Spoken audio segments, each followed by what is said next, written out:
Assalamu alaikum. Hello kids, how are you today? Today I'm going to tell you the story of a very important prophet in Islam. The story of Prophet Yusuf alayhi salam. Now listen carefully. Do you remember the story of Prophet Yaqub alayhi salam that I told you the other day? If you do, then you would know that he had two wives, Rachel and Leah. Prophet Yaqub loved Rachel the most, and she gave birth to two sons. The eldest was called Yusuf alayhi salam, and the younger one was called Binyamin. Prophet Yaqub had 12 sons in total, but he loved Yusuf and Binyamin the most. Prophet Yusuf alayhi salam was a handsome and smart boy when he was young, with polite habits and good manners. He had an excellent personality as well.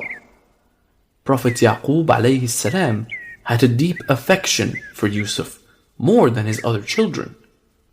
His brothers soon began to feel jealous of him. They wanted to get rid of Yusuf one way or the other. The story of Yusuf alayhi salam starts with the story of his dream. One night, the little boy had a real strange dream. When he woke up, he felt strange. So he ran straight to his father and told him about his dream. "Oh, father, I saw a dream. I saw 11 stars, the sun and moon prostrating before me." His father listened attentively to the little boy's dream, and when he was finished, the father's face shone with joy. The old prophet realized that the dream meant fulfilling a prophecy. He told Yusuf that one day his 11 brothers and himself would bow down before him. The little boy did not understand what it meant. His father assured him that he will understand it later, and he also warned him not to talk about this to his brothers. The 10 older brothers of Yusuf alayhi salam were already jealous of Yusuf and Binyamin. Satan, who always loved trickery and deception, was now sowing seeds of discord between Yusuf and his brothers. The jealousy soon blinded their hearts. "Our father loves Yusuf and Binyamin more than us," said one of the brothers. "That's true," said the other. "We must do something about it." "We are older and stronger than him," said another. "Our father is clearly long to love him more than us. We should kill him and get rid of him."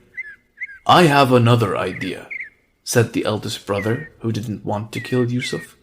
"Let us throw him in a well. Someone would find him and take him along as a slave." Without realizing that Satan was playing with them, they decided to go ahead with their plans. They asked their father to let Yusuf go with them while they worked in the fields. But Yaqub alayhi salam was scared. "I am worried that the wolves might catch him," he said. "Don't worry, father," said one brother. "We will take good care of him." Even though Yaqub alayhi salam suspected something was wrong, he eventually let them take Yusuf with them as well. The brothers took Yusuf alayhi salam far away from home. As they neared the well, one brother held Yusuf from behind. Yusuf alayhi salam was startled. "What are you doing?" he asked them. Soon, the other brothers joined in holding Yusuf. Yusuf struggled to free himself, but the brothers held him tightly. Then one of them removed his shirt, and once they removed his shirt, they threw him down into the deep well. "Help me, my brothers!" Yusuf alayhi salam cried. "I have done nothing wrong. Please don't leave me here." But the brothers returned home, leaving the young boy in the well. On their way back, they caught a ram and killed it. Then they drenched Yusuf's shirt in its blood. "Ha ha! Now we can show this shirt as proof to father. We can tell him that the wolves took him." The brothers then returned home weeping. When Yaqub alayhi salam asked them why they were crying, they replied, "Father, wolves took our little brother." "It was just as you warned us," said one of them. Then they showed him Yusuf's shirt, drenched in blood. But Yaqub alayhi salam quickly realized that they were lying. He saw the shirt was not ripped anywhere. He knew that when a wolf attacks someone, it rips the person's clothing. The old prophet was a very wise man indeed. "I know you are lying," he said. "You have made up this story." Prophet Yaqub alayhi salam had no option but to trust God and turn to him with hope and patience. Deep in the well, Yusuf was terrified, and he clung to a ledge in the well.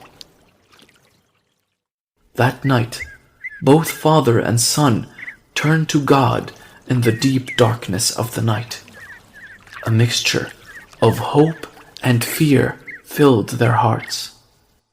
The next day, a group of travelers going to Egypt stopped camped near the well.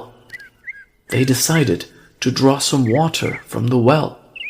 As they lowered their bucket into the well, Yusuf alayhi salam reached out and clung to the rope. The man was surprised by the weight of the bucket.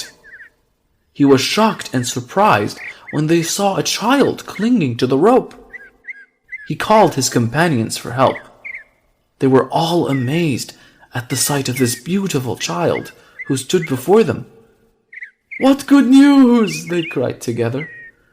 They were overjoyed as they knew that they could get a lot of money by selling this handsome boy. Not realizing the significance of this little boy, they chained him and took him to the slave markets of Egypt.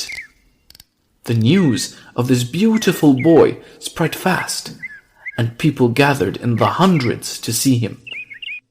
It was then that Aziz, who was the chief minister, saw him. He sensed something special with the boy, so he paid a handsome amount to the traders and bought the young prophet. This way, God placed Yusuf alayhi salam into the home of the second most important person in Egypt. When they reached the palace, Aziz ordered the chains binding Yusuf alayhi salam to be removed. The young prophet was happy and relieved when he heard this. The chief minister then asked his wife to make his stay comfortable at the palace.